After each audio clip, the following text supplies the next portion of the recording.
Yeah, well, hi there, kids. Yeah, it's me, the Red Panther. Uh-oh, getting a phone call. Do not answer this call. Raz is calling you. Do not. Hold on, kids, it's Raz. The phone. Let it. Raz. I'm pulling out of my driveway. I'm gonna have to call you back. I will call you when I get back. Out. Yeah, kids, that was the Mystic Master. Lives in Waverly, Iowa now. Well, I was gonna take a little trip to the store, and maybe you guys could get an idea of what this storm was like. Or should I say the results of the storm?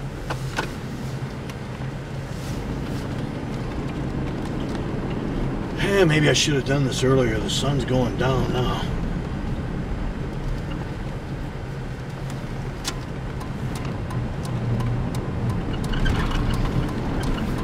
Yesterday I went down this road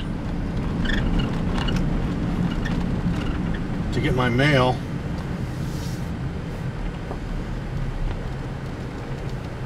And I got stuck.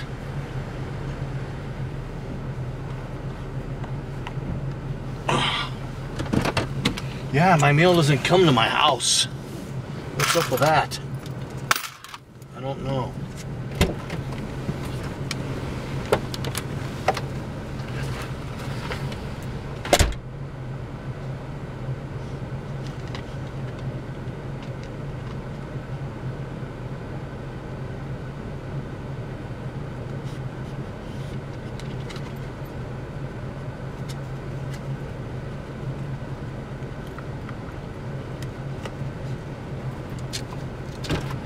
Hey, get in the back.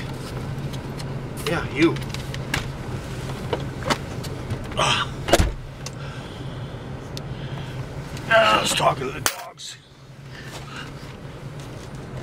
I had to have Alan come and pull me out.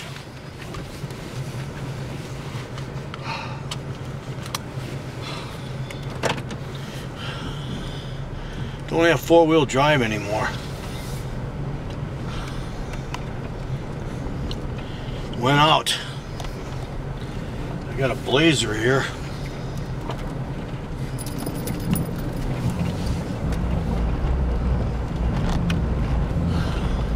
Automatic four-wheel, push button.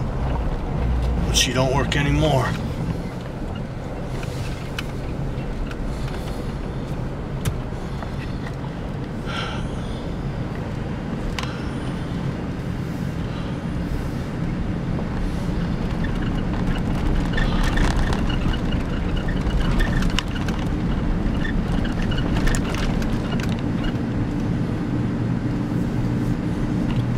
Well, let's see, it's February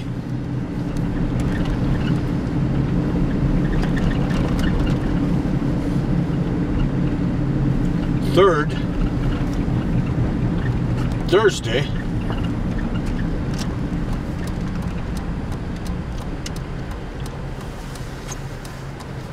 Let's see, what's the temperature? Oh, it says 18. My car here. It was below zero this morning.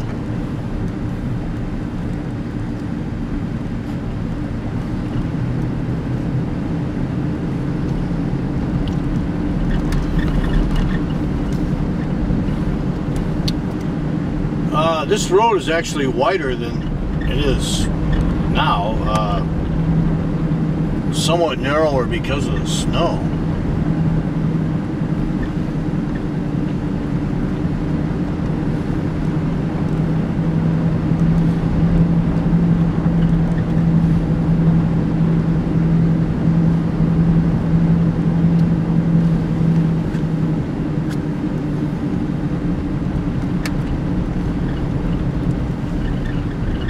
See what Jim Fisher's talking about. You're on WOC. Hi, Jim. It's your friendly, uneducated cook here.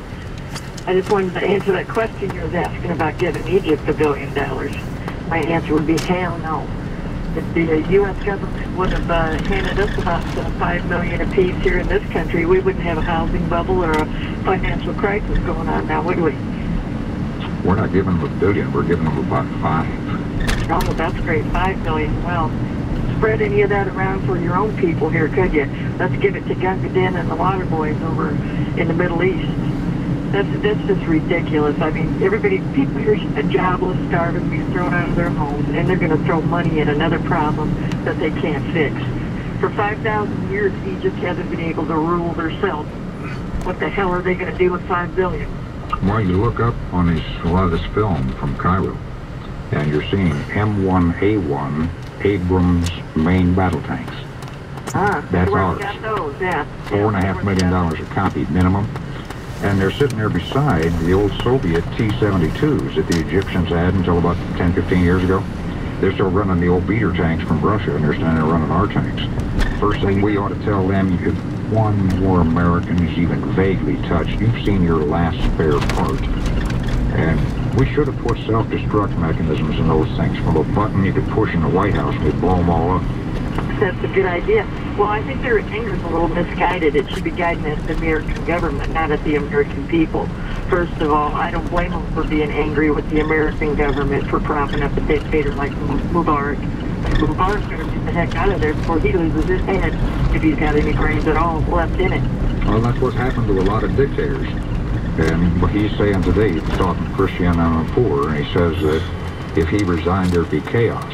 Hal, what do you think you have? Well, these people are a bunch of emotional, male-worshipping egotists over there in the Middle East. And it's about time America wakes up and gives them what they deserve. It comes in a big nuclear package.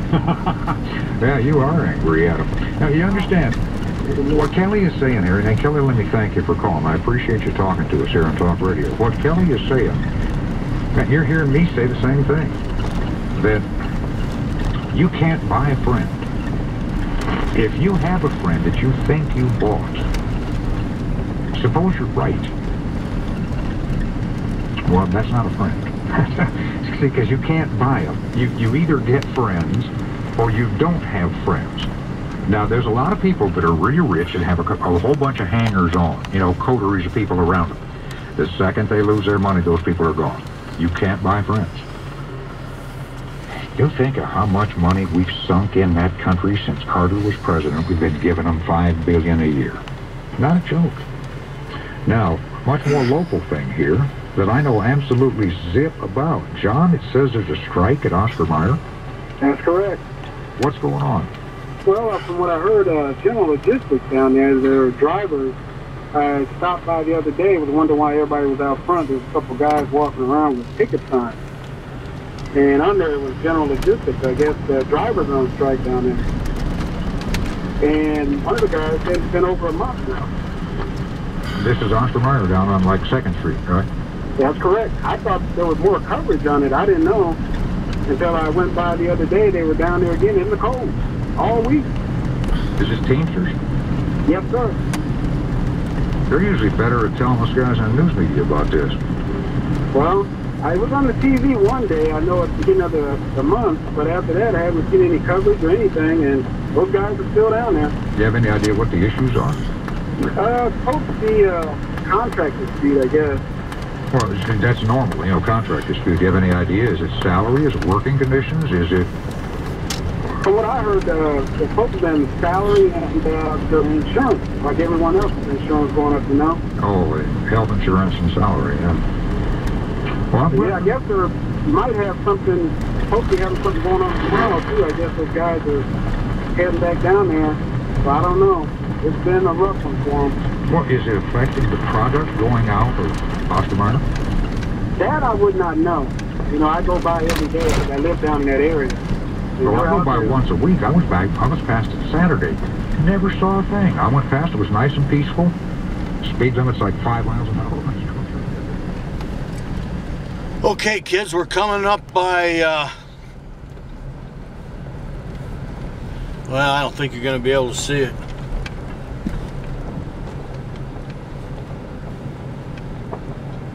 My friend Ray works in there. That's the Schultz Funeral Home.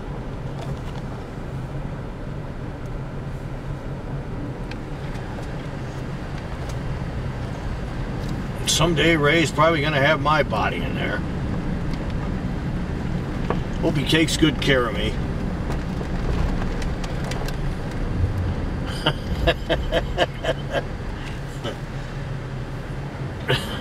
So all the people can say, oh, he looks so good.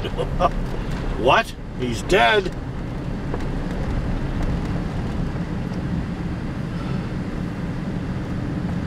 I tell you what, maybe you can play this at my funeral. Well, no. This is more about Jim Fisher, really. Let's go back to Jim Fisher and see what he's saying. 15% salary increase for most of them. I'm around there somewhere. And the current governor, Branstad, is just mattering hell about that. Let's see, what time is it? 4:40? Ralph is next up here in Talk Radio. Howdy, Ralph. You're on WOC. Hello. On the NBC News, they were talking about a woman named Mrs. Thornberry. I can't remember her first name at the moment. She is a 76-year-old widow who retired nurse from Fort Worth, Texas, who apparently, I guess, after retiring and her husband passed away, a lifelong interest in ancient Egyptian history and culture, she went over there to study it, and now she's been living there for the last 15 years or so. And supposedly her apartment that she lives in is near where the square where all the protesting has been gathering, and she says she can't get out, and all she's got to defend herself is with her walking cane, a rolling pin, a butcher knife, and a pot of hot water. And she's already had about 6 men try to break into her apartment at least twice on one evening. Anyway, there are evacuations of Americans, but is there any word about her? We have more than 50,000 American civilians there. Yeah, I heard. And then we have, nobody's really sure how many guys are in the blue hats, the United Nations troops, some of them from Ireland here. Yeah, I know. We have a ton of Americans inside Egypt. And there is no, well, they took the dependents from the embassy, and they took them out and left just the embassy officers there. But there hasn't been a word from the Obama administration. Americans, get the hell out, we're sending planes. And I'll tell you frankly here, if our news people aren't safe on the streets, I don't think Americans are. We gotta go get that lady and take her out. Yeah, well, at least at the U.S. Embassy, they brought in more Marines to help guard it, at least. Well, we learned from Iran that works, but to a limited degree. Yes. You know, do you think that we ought to, I mean, how do you say this? Well, you and I pay taxes to the federal government. They hand it out to every tin-pot dictator on the planet and tell us it's good investment. All I can say is, if this was a real investment, I'd say the SEC, but then again, they're too busy looking at porno on their computers. No, you've got a point. But see, they keep telling us this, and we as a people, Americans have looked at being generous to other folks. And I think we confused the generosity when Haiti had an earthquake and we sent several billion private dollars down there. Yep. Red Cross came out and said, give us money. We said, okay. Taking taxpayer dollars and sending them to dictatorships. We're offering money and trade, things like this, to this animal in North Korea.